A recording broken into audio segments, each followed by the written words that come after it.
ఒక పాయింట్లో మీరు చెప్పింది లాజికల్ గా అనిపిస్తుంది. ఎందుకంటే రాజద్రోహం అని పెట్టారు కాబట్టి రాజులా ఉంటాడు, ముఖ్యమంత్రి రాజులా ఉన్నాడని ఆయన ద్రోహం అనే విషయంతో ఆయన నా మీద పెట్టాడు అనేది మీ లాజిక్ ఒకటి కనెక్ట్ అయింది. అతని ప్రభుత్వాన్ని అదే రాజద్రోహం రాజు ఆయన ప్రభుత్వం అది అర్థమైంది. రెండో పాయింట్, మీరు ఇంతకుముందు చెప్పినప్పుడు ఒక 2-3 సందర్భాల్లో నన్ను కొడుతున్నప్పుడు ఖచ్చితంగా ఆ కేసు వెనక్కి తీసుకో, జగన్మోహన్ రెడ్డి మీద పెట్టిన కేసు వెనక్కి తీసుకో, కేసులు బెయిల్ ఎత్తేయాలనే కేసు వెనక్కి తీసుకొని ఒత్తిడి చేశారు అన్నారు కదా, అంటే ఆ ఉద్దేశంతో కూడా మీకు ఏమైనా జగన్మోహన్ రెడ్డి చేయించాడు అనిపిస్తుందా?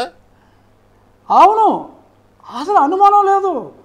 ముఖ్యమంత్రి బెయిల్ రద్దు చేయమంటావురా డిఎల్కే అని, మరి పూర్తిగా చెప్తే బాగోదు, మహిళా ప్రేక్షకులు కూడా ఉంటారు అని చాలా దారుణమైన పదజాలంతో నన్ను చాలా దారుణంగా తిరగటం చేశారు. వాళ్ళ ఉద్దేశం ఏంటంటే, మరి ఒకవేళ నేను బ్రతికినా కూడా, చస్తాను, పొరపాటున బ్రతికినా కూడా సరే, ఇంకోటి 2 స్కెచ్లు ఉన్నాయి, నేను మళ్ళీ ధైర్యం చేయను, ఆ కేసు నేను చచ్చినట్టు విత్డ్రా చేసుకుంటానని అనుకున్నారు తప్ప ఆ తర్వాత ఎన్నో కేసులు వేస్తానని అనుకోలేదు. సరే, ఆ తర్వాత కూడా కొన్ని ప్రయత్నాలు చేశారు. ప్రస్తుతానికి అది అప్రస్తుతం కాబట్టి దాని జోలికి నేను వెళ్ళను. పూర్తిగా ఇది జగన్మోహన్ రెడ్డి చెప్పినందువల్లే చేశారు. అదర్వైజ్ ఈ పర్టికులర్ పోలీసు అధికారులకి, సీతారామాంజనేయులు గారికి కానీ, పెద్దలు దళిత జనోద్ధరణ కోసమే ఈ జన్మెత్తిన పివి సునీల్ కుమార్ గారు, ఇటువంటి మహానుభావులు, వాళ్ళకి నన్ను చంపవలసిన అవసరం ఆన్ దేర్ ఓన్ లేదు, ఆలోచన ఆన్ దేర్ ఓన్ వాళ్ళకి రావాల్సిన అవసరం లేదు. కాబట్టి చేప ఎందుకు అనలేదే అంటే, చివరికి ఆ చేప కదా జగన్మోహన్ రెడ్డి దగ్గరికి వెళ్తుంది, జగన్మోహన్ రెడ్డి దీనికి ముఖ్య కారకుడు అనేది నేను చాలా స్పష్టంగా చెప్పగలను.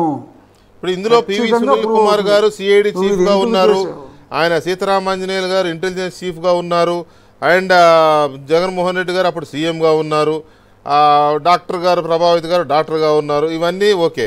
ఆ విజయపాల్ అని ఆయన ఎక్కడి నుంచి వచ్చాడు, ఎందుకు వచ్చాడు? అమ్మో, అసలు విజయపాలే అసలు మాస్టర్ కిలాడి విజయపాల్. నన్ను ఇంటికాడి నుంచి ఎత్తుకెళ్ళింది విజయపాలే. అక్కడ మొత్తం అంతా ఏదో షూట్ చేయాలండి మేము రూల్స్ ప్రకారం అని చెప్పి నన్ను అరెస్ట్ చేస్తామంటే, ఒకడు ఐప్యాడ్లో షూట్ చేస్తున్నాడు. ఆ ఐప్యాడ్లో మా ఓడికి సడన్గా అవతల పక్క ఇతను కనపడ్డాడు, ఎవరో సజ్జల రామకృష్ణారెడ్డి.